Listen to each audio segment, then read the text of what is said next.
નમસ્કાર દર્શક મિત્રો, જી ટીવી ગુજરાતી ન્યૂઝમાં આપનું હાર્દિક સ્વાગત છે। હવે જોઈશું સમાચાર વિગતવાર। સુરતના પૂણા વિસ્તારમાં ગર્ભવતી મહિલાના મોતથી પરિવારમાં શોક ફેલાયો છે। નિકિતા ગોસ્વામી નામની ગર્ભવતી મહિલાએ પ્રસૂતિ દરમિયાન જુડવા બાળકને જન્મ આપ્યો। હોસ્પિટલના બિછાને તેનું મૃત્યુ નિપજી ગયું। મૃતક નિકિતાના પરિવારજનોએ સદવિચાર હોસ્પિટલના ડોક્ટર વીણા કંડલ પર આક્ષેપ કર્યા છે। ડોક્ટરની બેદરકારીને કારણે નિકિતાનો જીવ ગયો। પ્રસૂતિ દરમિયાન જરૂરી સાવચેતી લેવામાં નહોતી આવી અને યોગ્ય સારવાર ન મળતા નિકિતાનો જીવ બચાવી નહીં શકાયો।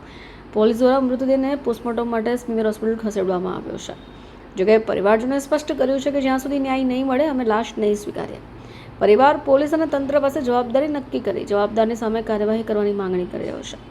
પૂણા પોલીસ દ્વારા ઘટનાની તપાસ શરૂ થઈ ગઈ છે। એક તરફ બે નવજાત બાળકો સારવાર હેઠળ છે તો બીજી બાજુ માતાનું અચાનક મોત પરિવારમાં દુઃખ અને આક્રોશનું વાતાવરણ પણ છે। સ્થાનિક લોકો દ્વારા પણ આ બનાવ પર દુઃખ વ્યક્ત થઈ રહ્યું છે અને તંત્ર દ્વારા યોગ્ય તપાસની માંગણી પણ હાલ તો ઉઠવા પામી છે। જો મારું નામ હેતલ છે। કાલે અમે સદવિચાર હોસ્પિટલમાં હતી। અમારે સીઝરનો કેસ હતો, ડિલિવરીનો કેસ હતો। પહેલેથી અમારે ત્યાંની ફાઇલ જ છે। ડોક્ટરની એટલી બેદરકારી છે કે અમારા હાથમાં અમારું પેશન્ટ નથી રહ્યું। બાળક અમારા સિરિયસ છે, ડોક્ટરે અમને પેશન્ટ નથી રહ્યું। અમારું પેશન્ટ વહી ગયા પછી 1.5 કલાક સિવાય અમને ડોક્ટરે કીધું નહીં કે તમારું પેશન્ટ ખલાસ થઈ ગયું છે। અમને ડોક્ટર પૂછવાય નથી આવ્યા, નથી અમને કાંઈ કર્યું। છેલ્લે તોય અમને સાઇન કરાવી કે તમે સાઇન કરો। અમે વાંચીને અમે થોડા સાઇન કરવાના છે।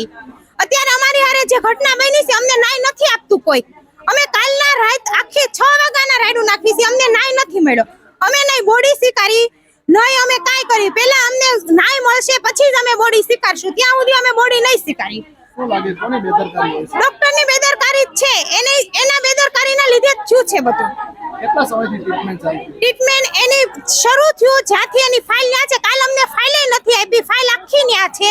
જ્યારથી એને અમે દવા ચાલુ કરી ત્યારથી કે ઠેઠ એને અત્યારે અમને બાળક હાથમાં આપ્યું ત્યાં સુધીની ટ્રીટમેન્ટ એની પાસે જ કરાવી। બાકી અમે કોઈ ડોક્ટર પાસે નથી ગયા।